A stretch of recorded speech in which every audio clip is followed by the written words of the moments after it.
Well, so the questions we're asking today, is the BJP returning to a hardline Hindutva plank? Is the RSS now in full control of the BJP? And is the BJP's Hindutva versus development divide real, or is it just a game? We have with us Dr. Sambit Patra, spokesperson of the Delhi BJP, Amarjit Kaur, National Secretary of the CPI, Professor Madhav Nalapat, Managing Editor of the Sunday Guardian, Vinod Sharma, Political Editor of the Hindustan Times, and Ejaz Elmi, Political Analyst. Dr. Patra from the BJP. Rajnath Singh says today the BJP is committed to a grand Ram temple. There's a deep desire to work for this, and he prays for blessings to finish the task. Is the BJP returning to Hindutva in the run up to 2014? Jujhar, let me explain the word Hindutva first. Why do we somewhat try to communalize the word? I believe Hindutva means the ethos of India, the ethos and the essence of Hindustan. And as far as returning to Hindutva and returning to Ram temple is concerned, he was just saying we are reiterating what we had already committed. And in 1989 Palampur Convention, we had committed to formation of a grand Ram temple. He just spoke the same thing. So it's the chant that you have to regularly sort of keep chanting. No, at all. This is not chanting. In fact, he just spoke because he was speaking in a spiritual convention in the Kumbh, Mahakumbh, which was up there after 12 years. It's but natural that we have to address to the issue in front of the saint community. Ejaz, what do you make of Rajnath Singh's statement? You know, I don't know whether Lord Ram himself would have approved his name being misused before every election as a plank for a political party to sell its wares to the political class. And every time somebody like Lord Ram, called Maryada Purushottam Ram, Imam-e-Hind, he has to be used time and again by a political party, the BJP, to buttress their claim that they are the right people, that they can get Ram Raj in this country. I think it's doing injustice to Lord Ram itself. Okay, we also have with us now Vinod Bansal, spokesperson of the VHP, joins us on the phone line. Mr. Vinod Bansal, I suppose you must have been very happy with the BJP president Rajnath Singh saying that he seeks blessings so that the task of the Ram Mandir is completed quickly. No, definitely it's a statement which is definitely be appreciated by every section of the society. If somebody does it, then definitely it can be said that they are coming on the right path. To which they have gone beyond actually. हमारा तो ये कहना है कि भाई राम राज्य लाने के लिए भगवान राम का मंदिर बनाना बहुत आवश्यक है, और जो राजनेता इस काम के लिए आगे आएगा उसका उद्धार भगवान राम स्वयं करेंगे.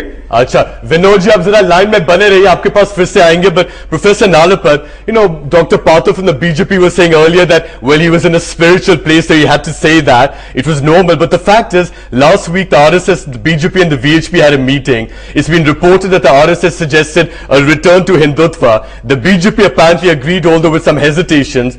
It's also been reported the clincher was Shinder's Hindu terrorism remark. What is the RSS thinking on this? Well, I wouldn't know the RSS thinking on this, but I'd just like to go back to the 1990s, where the BJP was constantly reiterating about the Ram temple. The BJP came to power in 1998, again in 1999, and ruled for 6 straight years. It did absolutely nothing about setting up the Ram temple during these 6 years in power. Now, the people who are leading the BJP today are precisely the people who are very active in that government.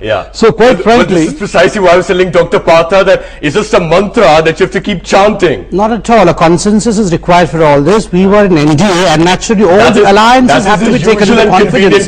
No, it's not a convenient cover. Let me tell you, we are reiterating what we had committed ourselves to. And Ram temple is not just the issue of BJP. It is a emotive issue for all of the Indians. It is not a religious issue at all. It's a cultural event. But let me just quickly ask Vinod Bansal this. Vinod ji, ab ye bataiye ki jo Dr. Patra keh rahe hain, are you happy with that? That the BJP will chant this mantra regularly, but they will say that, well, we can't build the Ram temple until there's a consensus, until we come to power on our own, which of course is not going to happen in the foreseeable future.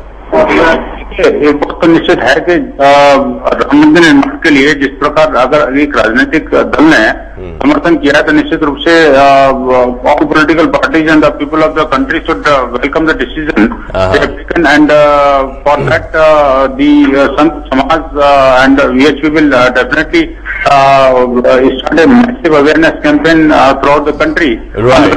Over the various fields of the country. Right. Okay. And, okay. I'll tell you what. I just want to go to the other Vinod on the program over here. Vinod, you know, it's been reported that the clincher in this RSS meeting, which suggested there should be some level of return to Hindutva, was Shinde's Hindu terrorism remark. How much is the Congress raising the communal temperature as much as the BJP is doing?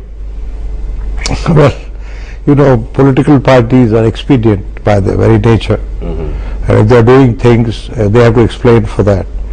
But one serious political point that I want to make is that in 1996, when the CPM refused to project Mr. Jyoti Basu as Prime Minister, the basic argument that prevailed in the Central Committee against that proposal was that the CPM should not enter the fray, should not give a Prime Minister unless it has the numbers to influence policy.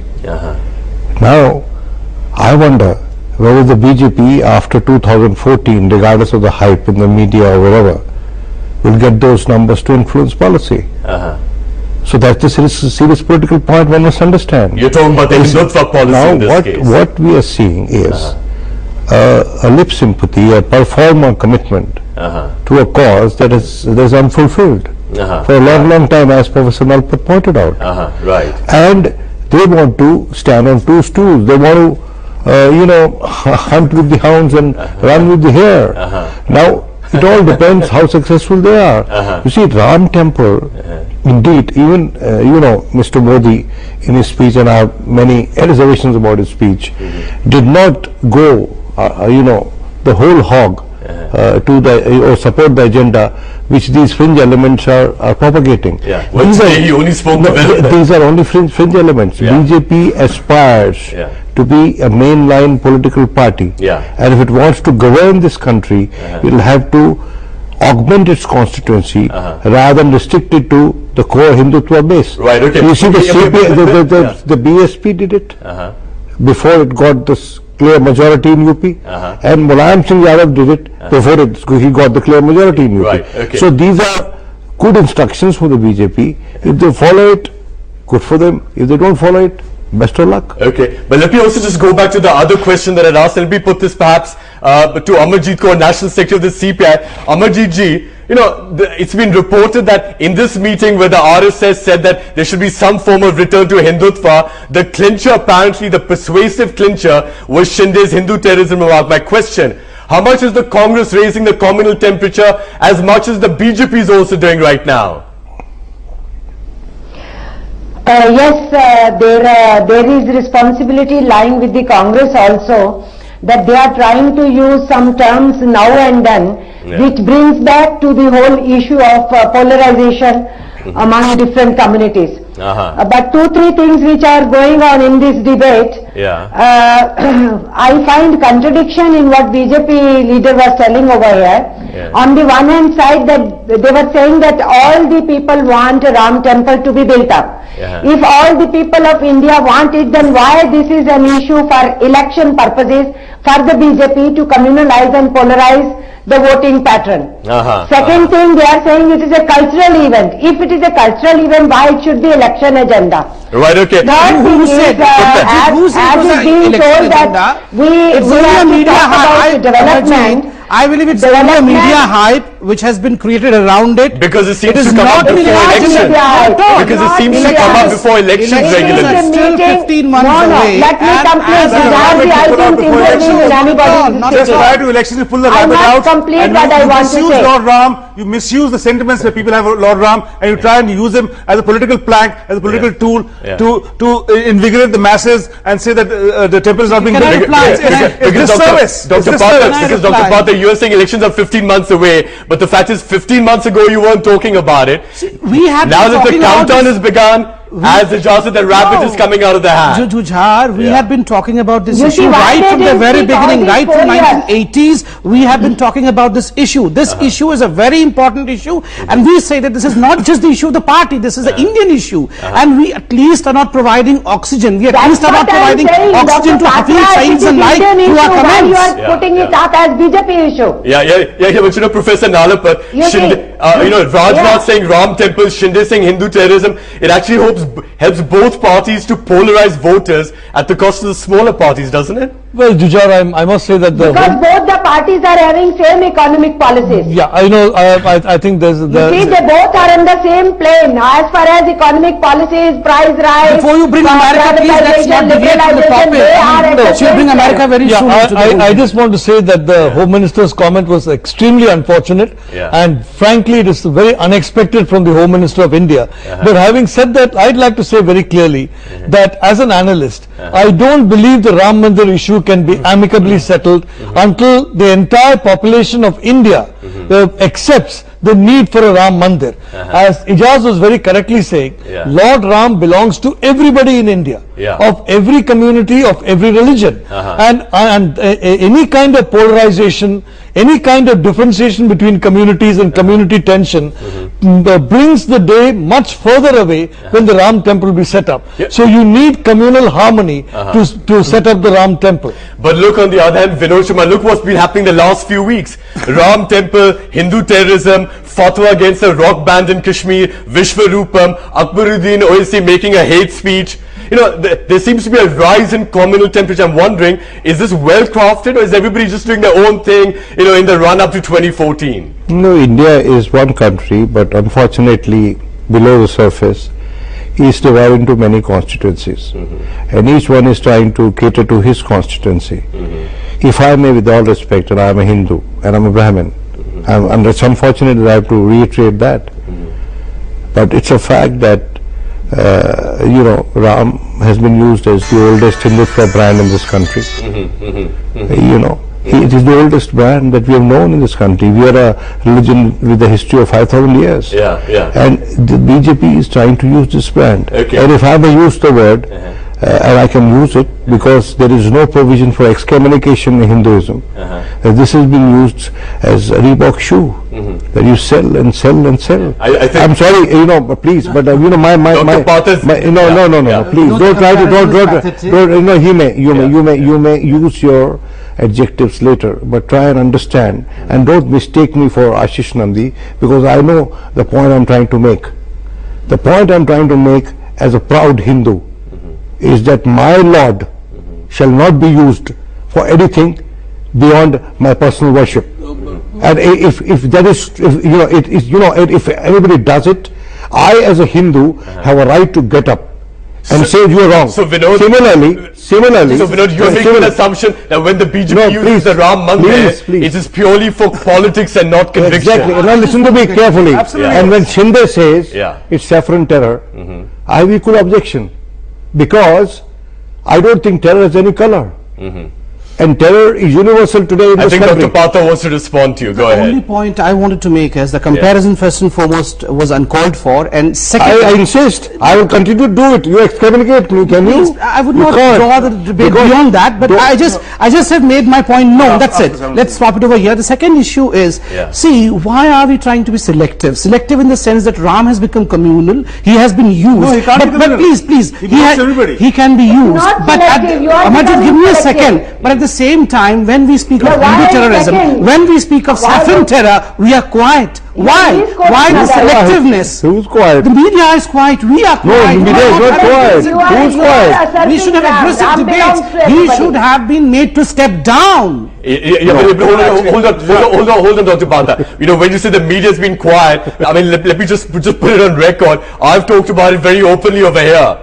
And I just posed the question to Vinod and to Amarjit Kaur, that is the Congress as much responsible for raising communal temperature as the BJP? Shinde is talking about Hindu terrorism, and the BJP is talking about Ram temple, and we know the elections are happening next year. This should culminate in the Home Minister stepping down, because he is the one who has provided enough oxygen towards the extremist group in the Pakistan. No, can I make a point? Can I make a point? I can speak out to the lady if she wants. She's very good. Okay, Amarjit ji, quickly, yes, go ahead.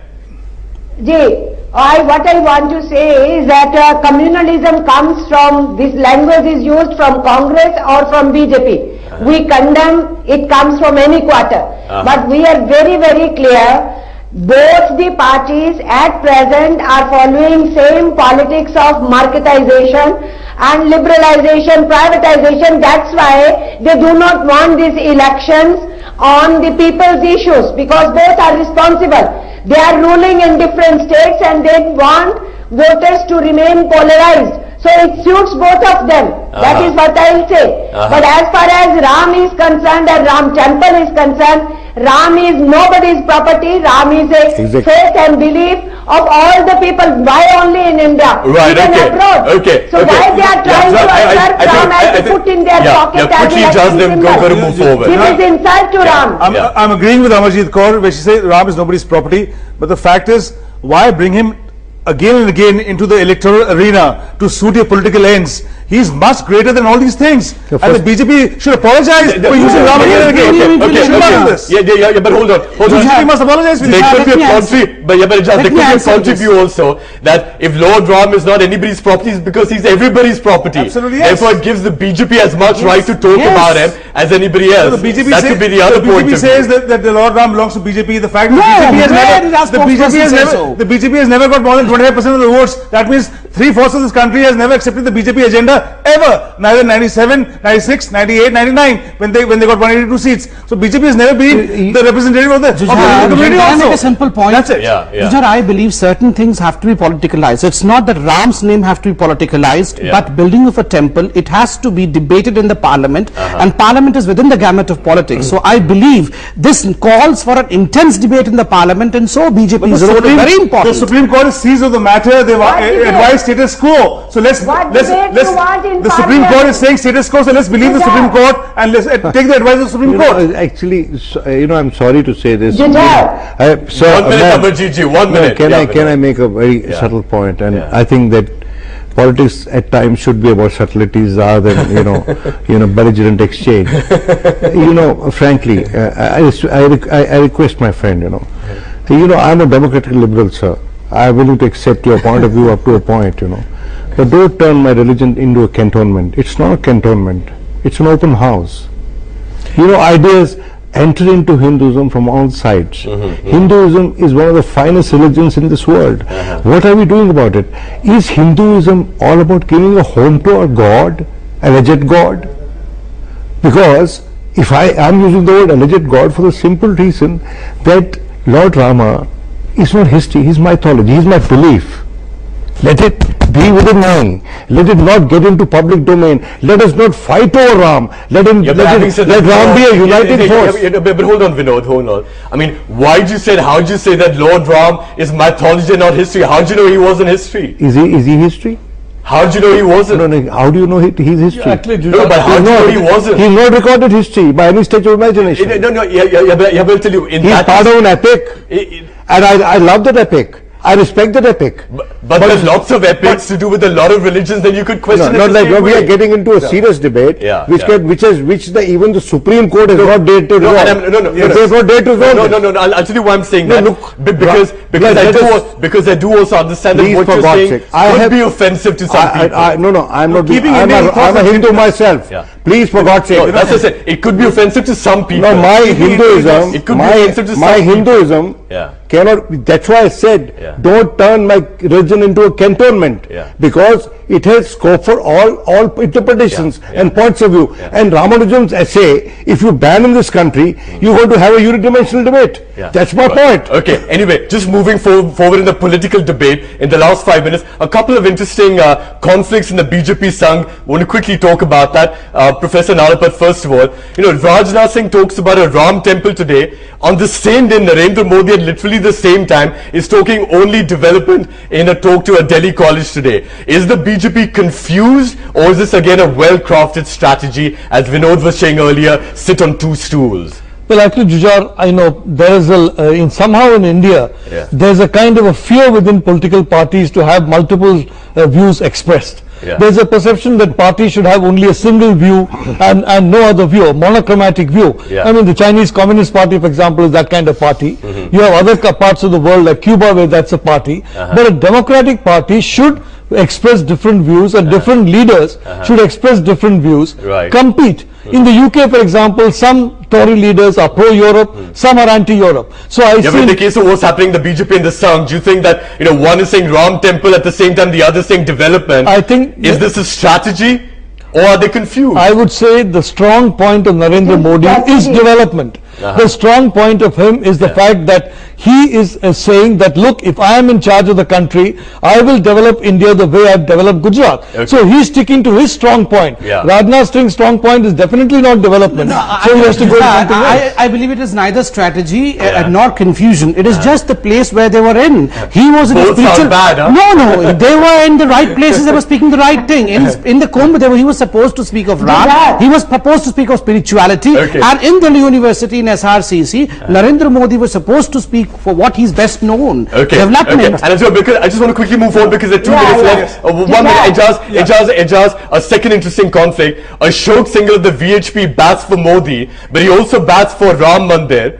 But Modi himself is only talking about development, not the mandir, to moderate his image. Actually, the problem with sitting on 2 stools is that you're never sure. You're not comfortable either. You might topple over and land in the middle, like in 2004, 2009. So Mr. Ashok Singh has to cater to his own constituency. The VHP leader, Mr. Praveen Togadia, as late as 7th of April 2012, said there should be a consolidation of all the Hindus, there should be a Hindu vote bank, and the Hindus must come to power. I mean, such kind of talk. India is a diverse country. Our ethos, our culture is known by a plurality, our diversity, our multi-ethnic religion. We can't afford such kind of talk. We have to accommodate all sections of society. 5 years ago, yes. Mr. Advani, while participating in a foreign policy debate as Home Minister of this country, on the plea that it has internal security implications, said, the genesis of the Kashmir dispute lies in the fact that India negated Jinnah's two-nation theory by declaring itself as a non-denominational secular state. Please, for God's sake,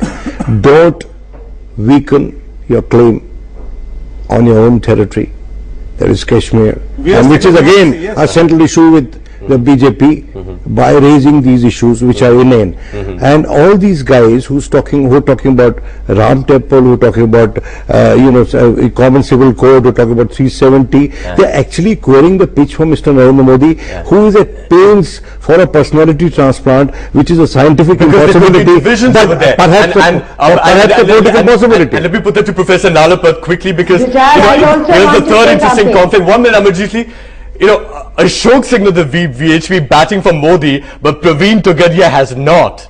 How serious are the divisions within the Sangh over Modi then? Well, as a citizen, I'd like to say that I'm very happy that Narendra Modi is now articulating his vision apart from Gujarat, across the whole country. And Rahul Gandhi is doing the same thing in his speech recently at the Congress convention. In my view, these are the 2 leaders who are going to emerge in the 2014 election, and the more they discuss their vision, the more they discuss their ideas and the concepts, the better we can choose between the 2 of them. Rahul versus Modi. Precisely. Okay, we're in the last 30 seconds. I'll give the final word to Amarjit Kaur. Amarjit ji, Rahul versus Narendra Modi. What kind of an election do you see next year then? I won't like to put it this way. I would simply say that RSS and Vishwa Hindu Parishad and Sangh Parishad are going to prepare ground. They are preparing crop, and the BJP wants to cut that crop ultimately, trying to see to it that they have polarization and they try to result it into vote bank. That is the politics being played. There is clear-cut strategy which they worked out in 31st January in the meeting in Delhi. And what they are saying, because Modi was in a college on a different subject to speak, that means when he comes to public speeches, he will also take up Ram Mandir issue. All right, okay. Now only 10 seconds to Dr. Path and then we wind up. Dr. Path, quickly, 10 seconds only. I want to bring about the contrast that we saw between the speeches of Rahul Gandhi and Narendra Modi. Both of them are tall leaders of the respective parties. Look, Rahul talked of problems alone, Modi talked of problems along with solutions. This is what the country needs, solutions. Can I make a point? I agree with Professor Nalpad. They both are talking about, they don't want confrontation. You see, they are talking about solutions. They are talking about construction, not confrontation. Let the debate be on these lines. Let Ram Temple be out of it. Let Common Civil Code be out of it. Let 370 be out of it.